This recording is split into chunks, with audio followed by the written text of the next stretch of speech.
The sound of the door clicking shut was what woke me. Soft, almost gentle, but wrong enough to jolt me upright. My wife never left our room at night. Not in the middle of a vacation where everything was supposed to be about rest, sun, and laughter. I sat there in the dark, heart pounding, listening to her careful footsteps fade down the corridor.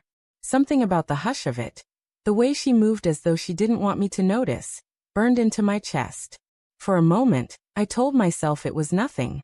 Maybe she couldn't sleep and wanted fresh air. Maybe she was restless. Maybe she was. But then why sneak? Why not wake me, whisper, "I'll be back soon," like she had 100 times before? I swung my legs over the side of the bed, the cool tile under my feet grounding me, and decided to follow. The hallway was dim, the resort's decorative lanterns casting warm pools of light on polished wood. I walked barefoot, each step deliberate, my pulse echoing louder than my footfalls. I caught sight of her just as she turned the corner, her hair loose, her dress clinging to her as if she'd been waiting for this moment all day. She didn't look like my wife heading out for a midnight stroll. She looked like a woman chasing something forbidden. I followed her at a distance, every instinct at war inside me. Part of me wanted to stop, go back, pretend I hadn't seen a thing. Another part, colder, sharper, needed to know where this path led. She moved through the resort grounds with practiced ease, avoiding the main paths, slipping between hedges, down toward the beach. And then I saw him. A man standing in the shadows near the shoreline, waiting. My stomach dropped, like the ground itself had betrayed me. She walked straight into his arms. Not tentative, not hesitant, familiar. Her body fit against his as though it had done so many times before. I watched his hand move through her hair, her fingers graze his jaw. The kind of touch that wasn't clumsy or accidental. The kind of touch that belonged to lovers. I wanted to rush forward, to scream, to demand answers. Instead, I froze. It felt like my own body was betraying me, keeping me rooted in the sand while I watched the life I thought I had crumble in front of me. Every moment replayed in my head at lightning speed.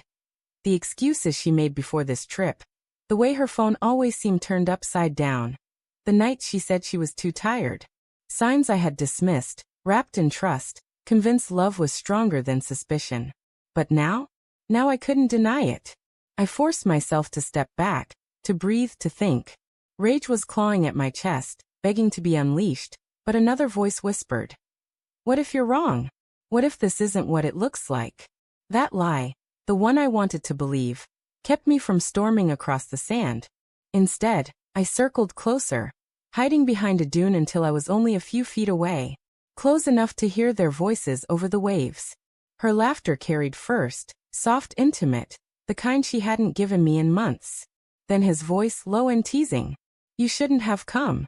What if he notices?" And her reply, words that sliced deeper than any blade, "He won't. He never notices anymore." My breath caught. My chest burned. I had noticed. I had noticed everything. I just hadn't wanted to see.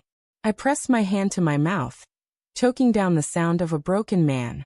They kissed then, slow, lingering, cruel in its tenderness. And in that moment something inside me fractured. This wasn't just betrayal. It was the quiet erasure of everything we had built, everything I thought we were. I stumbled back, my feet unsteady in the sand. I didn't confront them. I didn't drag her away or demand explanations. Instead, I walked back to the room alone, the night pressing heavy on my shoulders. Every step felt like I was carrying a coffin, the coffin of our marriage, of the man I had been before this night.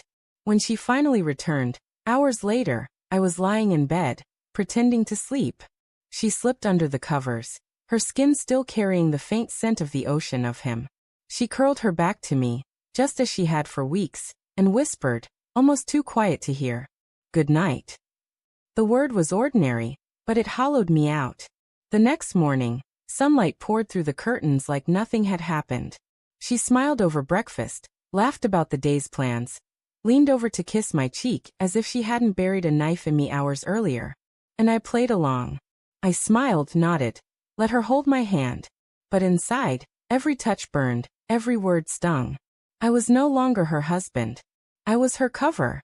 I told myself I'd wait, that I'd gather the strength, the evidence, the courage to end it. But deep down I knew the truth. I was waiting because I couldn't yet let go. Because love, even betrayed, doesn't vanish overnight. That was the cruelest part. I still loved her. Even as I hated her. Even as I planned my exit. That night, when she slipped out again, I didn't follow. I stayed in the room, staring at the ceiling, letting the truth settle into me like poison. Some betrayals come with a bang, shattering everything in an instant. Others seep in slowly, until you realize the life you thought you were living was already gone. Mine was both. A silent midnight step, a kiss on the beach, a whisper that said I was invisible. The resort staff must have thought we were the perfect couple, holding hands by day, swimming together in the pool, smiling for photos. And maybe in a way, we were perfect. Perfect at pretending, perfect at hiding. But I knew. And that knowledge would never leave me.